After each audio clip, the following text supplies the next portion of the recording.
Di video kali ini gue bakal bahas terkait DP rumah dan biaya-biaya lainnya yang gak banyak orang tahu. Banyak orang gagal beli rumah bukan karena gak mampu cicilan, tapi karena gak siap di bagian ini. Banyak orang mikir beli rumah itu cuma soal DP, padahal kenyataannya DP itu barulah step awal beli rumah.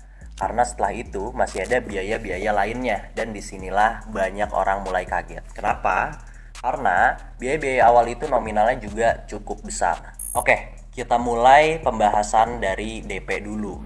Mungkin lu semua udah sempat ngeliat di sosial media ataupun di banner-banner perumahan itu biasanya ada free DP, ada DP 0%, ada DP 10%. Sekarang realitanya DP kecil atau free DP itu emang bikin lu lebih cepat deal untuk beli rumah. Tapi cicilan lu itu bakal lebih besar. Sebaliknya, kalau DP lu besar, itu lu bakal dapetin cicilan yang lebih ringan. Kenapa? Contohnya itu kalau lu beli rumah di harga 500 juta. Dengan asumsi DP 10% itu berarti DP lu di sekitar 50 juta. 50 juta ini motong bagian pokok harga rumahnya. Dari 500 dipotong 50 juta jadi 450 juta.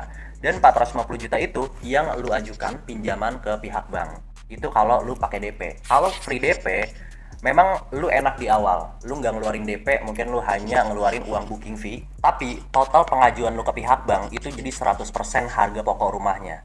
Yang tadinya lu DP 10% itu jadi nggak dikurangin DP. Contohnya rumah 500 juta berarti pengajuan lu ke pihak bank itu 500 juta. Mana yang lebih untung? Ini menurut kepercayaan gue ya, menurut keyakinan gue, lebih untung itu kalau lu pakai DP yang besar. Kenapa? Karena di saat lu pakai DP, lu udah motong harga pokoknya. Tapi di saat lu nggak pakai DP, lu pengajuan 100% harga rumahnya itu ke pihak bank dan nantinya lu bakal bayar cicilannya itu plus dengan bunganya.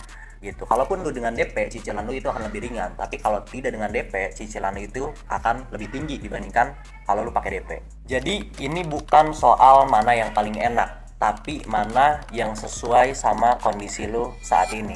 Makanya banyak orang udah siap DP tapi tiba-tiba mundur karena dananya itu belum cukup untuk backup biaya-biaya lainnya. Oke, sekarang kita masuk ke bagian yang paling sering bikin orang kaget. Contohnya itu ada biaya-biaya tersembunyi yang gak banyak orang tahu, seperti biaya legalitas, biaya notaris, biaya pajak, biaya KPR, dan biaya-biaya lainnya. Nominalnya ini gak kecil, bisa lebih dari DP, lebih dari booking fee, intinya nominalnya besar, tapi setiap project developer perumahan itu nominalnya pasti beda-beda. Beli rumah itu bukan soal siapa yang paling cepat, tapi siapa yang paling siap. Jadi sebelum lu beli rumah, lu harus ngerti DP itu ada levelnya. Dan DP itu berpengaruh banget ke cicilan.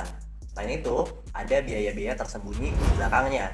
Untuk biaya-biaya tersebut, itu setiap developer itu pasti beda-beda untuk biaya-biayanya. Ini dari basic experience gua, biaya-biaya itu kurang lebih legalitas di 5-15% dan untuk biaya KPR itu di 3-5%. Untuk konsultasi lebih detail, lu bisa hubungi tim Baraka Property dengan cara follow dan juga DM Instagram @baraka.propertindo. Dan juga di video selanjutnya gue bakal bahas terkait cara pilih rumah yang sesuai sama kondisi lo.